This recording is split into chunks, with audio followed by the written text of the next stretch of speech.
Hello, and welcome to the very first true episode of the Capitalist Mindset Podcast. If you haven't checked out my first episode, I would suggest to go back and listen to it before this one.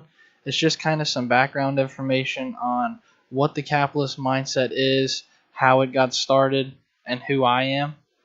So, today we're going to be talking about the Green New Deal. If you don't know anything about the Green New Deal, it is a House resolution made by Alexandria Ocasio Cortez, and it focuses on climate change and the impact it's going to have on the United States and the world if we don't do something about it. So, we're just going to kind of talk about the problems with this deal and some of the things that we're going to run into in the future if this deal gets passed. So, the first problem we're going to run into, which is probably the most important, is the cost of this deal. So, she proposes several things, which we'll get into later, but this has a ridiculous cost on it. So, people decided that this would cost the United States around $33 trillion to fund. This number sounds big, and which it is. But to put this into perspective, in 2017, the United States GDP was only $19 trillion. If you don't know what GDP is, that's fine. GDP is basically the income of the United States.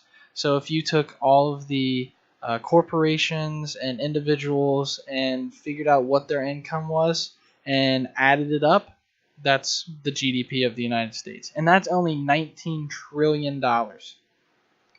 So this means that if this bill passes, all of our incomes are going to go to this deal. We won't be able to buy anything. We won't be able to do anything. All of the money that we make and all of the money that corporations make won't go back into our savings accounts, or corporations won't be able to reinvest some of the money that they make. It's all going to go to the Green New Deal. So one of the things is, what happens if we don't do anything? What happens if we don't pass this Green New Deal? If you ask Alexandria Ocasio-Cortez, she'll say that there will be $500 billion worth of economic output in the United States gone by the year 2100. So if you take from now to the year 2100, that's about $6 billion a year that we'll lose. That's a lot of money. She also says that we will lose $1 trillion in public infrastructure and coastal real estate in the United States. She doesn't tell us how long that will be, but we can assume that it'll be around the same time period. So, if we're thinking about this, right now, it will cost us $33 trillion to fund the Green New Deal. However, if we take our risk with climate change, which if you ask her, she says it's going to end the world in 12 years. She said this on a podcast. But if we take our risk, it will only cost us $1.5 trillion.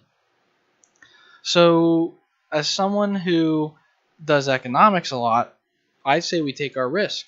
It'll save us $32 trillion. But that's not the idea Alexandria Ocasio has. So, the third thing is that she states that the United States is responsible for 20% of the total emissions in the world. So the United States is responsible for 20% of the pollution that happens in the world. So my question to her is, who's responsible for the other 80%? And I know she said it's the rest of the world, but it's kind of important to know. Because if we're going to be spending $33 trillion on a deal that's supposed to help climate change, and we're only responsible for 20%, is it really going to change anything? If we're only responsible for 20%, then we need the other 80% of the world to get on board with this as well. then you might see some changes if global warming's real. If man-made global warming is real, I should say. So after this, she starts talking about hourly wages. So she says that the hourly wage in the United States has been stagnant since the 1970s. So I was kind of suspicious about this number that she gave, as most of us probably are about all the numbers that she gives, because at one point she said that the reason the unemployment rate is going down is because more people are getting 2 jobs. So this is the type of person we're dealing with. So according to economictrading.com, which they are a very reputable website, they have tons of graphs. You should check them out if you're interested in economics. According to them, in the 1970s, the average hourly wage was $5. Today, the average hourly wage is $25. So I know that she's not very good at math, but that's an increase in $20 an hour. That doesn't sound stagnant to me. And let's say she's right. Let's say that the hourly wage has been stagnant for the past 40 years. How would an environmental policy change the hourly wage? How will that have any economic benefit? How will that show any economic benefits? I don't see how it could, honestly. So another thing that she says is she states that this bill will secure healthy food for generations to come. I'm skeptical about this as well. So how is this going to secure healthy food? And how are all these people going to get it? Is she going to create some mailing service where healthy food is sent to each family in the United States every single week so that no one has to worry about going to the grocery store? And if she's going to do this, who's going to pay for that? Is this included in the $33 trillion that we're already going to be paying for the Green New Deal? So the last thing that she says is that she is going to make sure that in 10 years, 100% of power demand in the United States will be through clean energy and zero emission sources. So we're not going to have any pollution anymore. So nuclear plants are going to be gone. We're not going to use them anymore. We're now going to use probably wind turbines and solar energy panels. That's gonna fuel the entire United States. So she gives some ways of how she's going to reach this zero emission level. And the first way is, which is probably the most outrageous, she says she's going to upgrade all existing buildings in the United States and build new ones to achieve maximum energy efficiency, water efficiency, safety, comfort, durability, and get this one, affordability. So she says that if we tear down all of the buildings we have and rebuild them, it's going to be more affordable.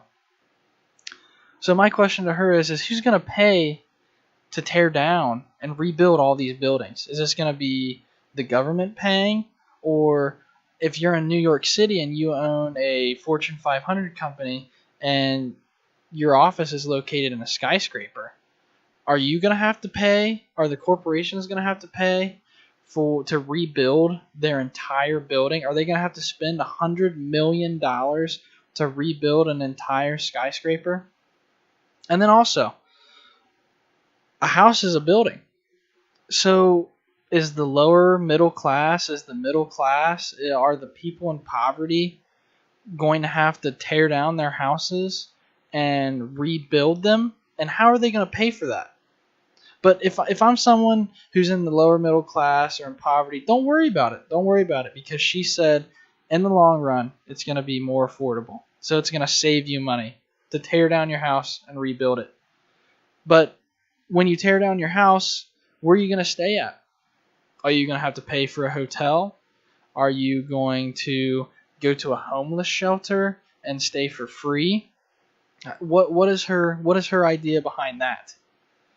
So another way that she says she's going to reach zero emissions is through overhauling the transportation sector.